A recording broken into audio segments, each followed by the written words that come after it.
Hello, people. Let's continue the conversation. In the interest of clarifying precisely the kind of mechanisms that I'm discussing here, allow me to present you with a thought model here. Okay, we're going to take a look at an example of magical practice that many, if not most of you, are already familiar with. Okay, and that would be the traditional Christian practice of the Eucharist or Holy Communion. All right. Years ago, I was involved um, with some theologians, and I had a very interesting conversation with these guys where we raised the question talking about um, the ritual of the Eucharist. Again, clearly a magical practice in every possible conceivable technical form, all right?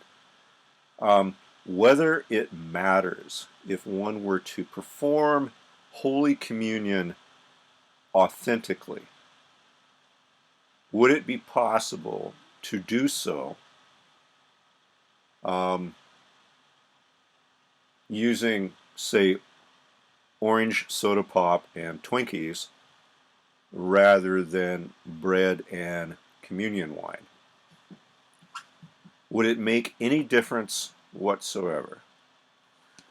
Now, on the face of it, that doesn't seem like a particularly complicated question. And from a rational point of view, even a rational point of view, approaching the letter of what is presented to you in the biblical instructions, there isn't anything that specifically prohibits or provides even a great deal of guidance on what specifically you're supposed to use in order to perform the magical ritual known as the Eucharist. Okay?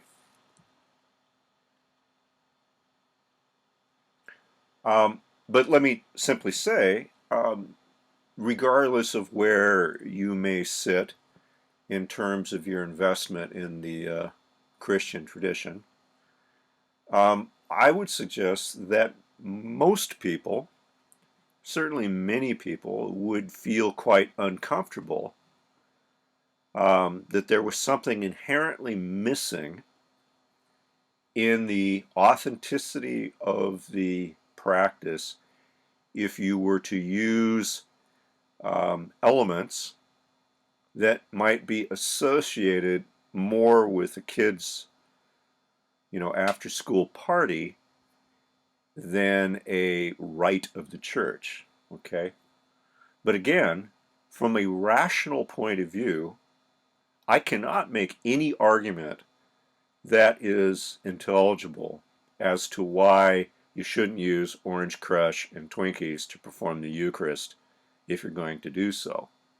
Okay? And I'm sure, again, if you got involved with theologians, you would get a million views on this. Certainly from some traditions, they would be very hardcore about the fact that it has to be precisely a kind of wine that is processed in a kind of manner, and it's got to be a kind of bread that is done in one way. Others feel that that's less important. Okay. Um,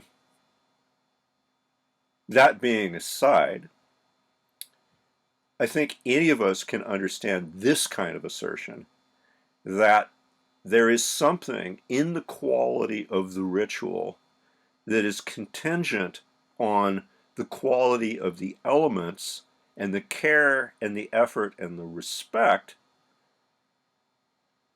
that goes into both the preparation and the practice. Okay? Again, this is wholly outside of the domain of the rational. Okay?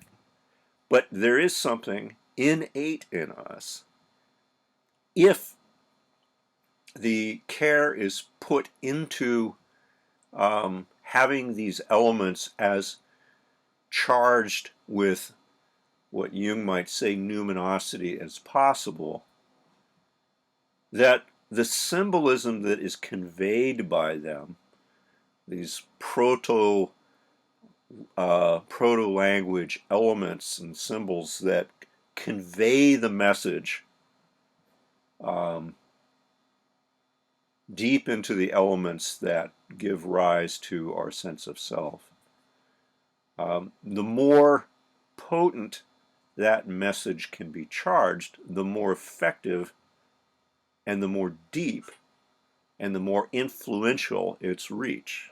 Okay? I mean, it is important to consider here that our task that we're attempting to undertake here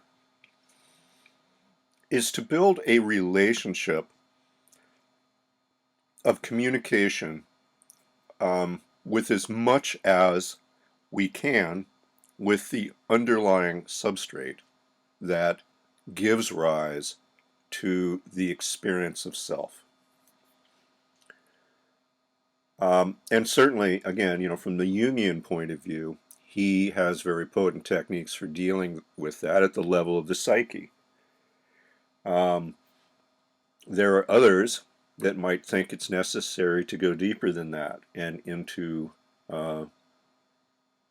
genetic expressions as well. Personally, I think once you delve into the concept of magic, as it's been considered by credible practitioners, it is that and more. It's basically as deep down that rabbit hole as you could possibly go, trying to enter into the ability of having conversation and relation with any and all of the elements that provide the circumstances for your experience of self to arise. I mean, really, that's the goal. So becoming a adept of knowing how to create forms of communication like communion is designed to be, that somehow are able to create or open pathways for dialogue that not only appeal to the self as it currently exists, but to deeper layers of that underlying substrate. The more that we can do that, the more effective we're going to be. That's the job in a nutshell. Okay? But it's important to take it seriously. It's very important to understand that sensation, respect, authenticity, intention,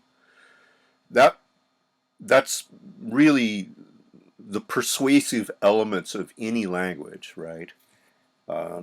Not only at the top tier levels, but especially at the primal levels. There has to be a perception that gets through at all levels, that you're taking it seriously, and that you mean to approach it with clear, authentic intent, right? Otherwise, nothing is going to give you the time of day, really, right?